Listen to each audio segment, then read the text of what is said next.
ఓం శ్రీమాత్రే నమః. శ్రీ శివాయ గురవే నమః. యఃకర్త జగతాం భర్త సంహర్త మహసాం నిధి ప్రణమామి తమాదిత్యం బహిరంతస్తమోపహం. వీక్షకులకు నమస్కారం. నేను మీ దేవులపల్లి రామకృష్ణ శాస్త్రి, ఆర్కే మాతృశ్రీ తెలుగు జ్యోతిషపరమైన యూట్యూబ్ ఛానల్.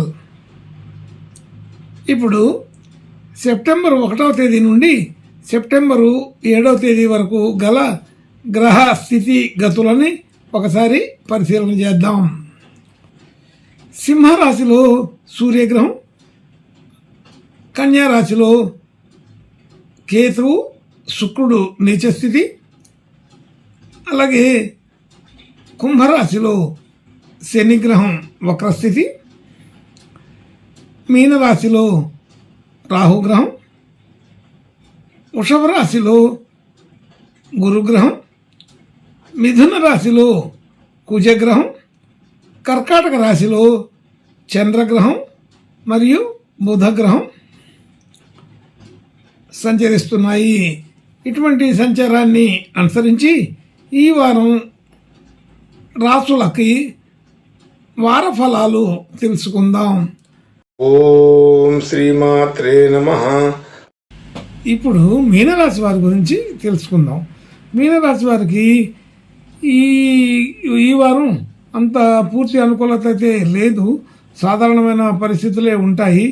ఆలోచన తీరు అంతా కూడా సక్రమంగా ఉన్నప్పటికీ కూడా అమలు చేసే విధానంలో కొంత వ్యత్యాసాలు కలిగే అవకాశం ఉంటుంది. ఆర్థికపరమైన విషయాల్లో కొంత అసంతృప్తి కలుగుతుంటుంది. రుణాలు చేయవలసి వస్తుంటుంది. మనం ఇవ్వవలసిన చోట, మనకు రావాల్సిన చోట కొంత అనుకున్నంత ధనం అనుకున్నట్టుగా రాకపోవచ్చు. కొంచెం జాగ్రత్తగా ఉండవలసిన పరిస్థితి ఉంటుంది. అయితే కుటుంబ సభ్యులు, బంధుమిత్రులు అందరితో కూడా మంచి సఖ్యత ఉంటుంది. మంచి ఆలోచన తీరు బాగానే కుదురుతుంటుంది. అందరి మధ్యలో మనకి ప్రశంసలు వస్తూ ఉంటాయి. అనుకూలమైన వాతావరణం లాగానే కనపడుతుంది. ఆర్థికపరమైన విషయాల్లోనే కొంచెం జాగ్రత్తగా ఉండాల్సిన పరిస్థితి ఉన్నది. గృహ సంబంధించిన, వాహన సంబంధించిన విషయాల్లో కొంచెం ఈ వారం అనుకూలత లేదనే చెప్పవచ్చు. విద్యార్థులకి విద్యా సంబంధించిన విషయాలకి అనుకూలం బాగానే ఉంది. జ్ఞాపక శక్తి పెరిగే అవకాశం ఉంది. అలాగే కొత్త కొత్త విషయాలు నేర్చుకోవడానికి ఈ వారం అనుకూలంగానే ఉంటుందని చెప్పవచ్చు. అలాగే ఆర్థికపరమైన రుణ ఒత్తిడి కొద్దిగా పెరుగుతుంటుంది. దాన్ని కూడా జాగ్రత్తగా చూసుకొని దాన్ని వీలైనంత త్వరగా రుణ విముక్తి అయితే బాగుంటుందని చెప్పబడుతుంది. అలాగే భార్యాభర్తల మధ్య అనుకూలత సాధారణంగా ఉంటుంది. పెద్దగా ఇబ్బందికరమైన విషయం లేకపోయినా చిన్న చిన్న స్పర్ధలు వచ్చే అవకాశం అయితే కనబడుతుంది. అలాగే మనం కొత్తగా ఎక్కడ ఎటువంటి పెట్టుబడులు పెట్టడానికి ఇది సరైన సమయం కాదని గుర్తుంచుకోవచ్చు. అలాగే రియల్ ఎస్టేట్ కానీ, షేర్ మార్కెట్ కానీ మొదలైన విషయాల్లో కూడా ఈ వారం ప్రయత్నం చేయకుండా ఉంటేనే మంచిది. అలాగే భాగ్యస్థితి కొంతవరకు వృద్ధి అవుతుందని తెలుస్తోంది. అయితే ఎట్లాంటి వృద్ధి అయినప్పటికీ కూడా ఇప్పటికిప్పుడు మన చేతికి ఆర్థిక సంబంధించిన విషయాలు అనుకూలంగా మారవు. కొంచెం జాగ్రత్తగానే ఉండాలి. అలాగే వృత్తి, ఉద్యోగ, వ్యాపారాది విషయాల్లో కొంతవరకు మధ్యస్థమైన ఫలితాలు కనబడుతున్నాయి. మధ్యస్థమైన ఫలితాలు అంటే మనకు రావాల్సినది, చేయవలసింది అన్ని పనులు సకాలంలోనే అవుతూ ఉంటాయి. ప్రత్యేకమైన ప్రశంసలు కూడా కలుగుతూనే ఉంటాయి.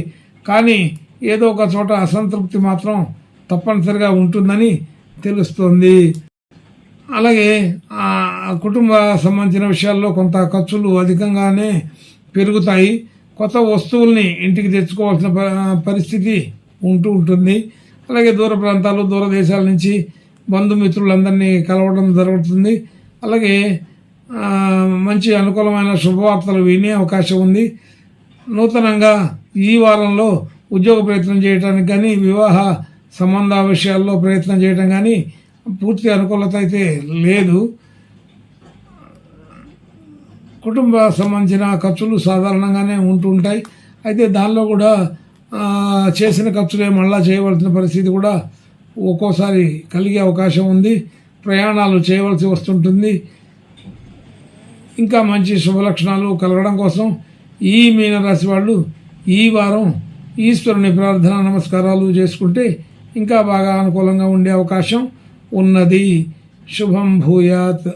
ఓం శ్రీమాత్రే నమః.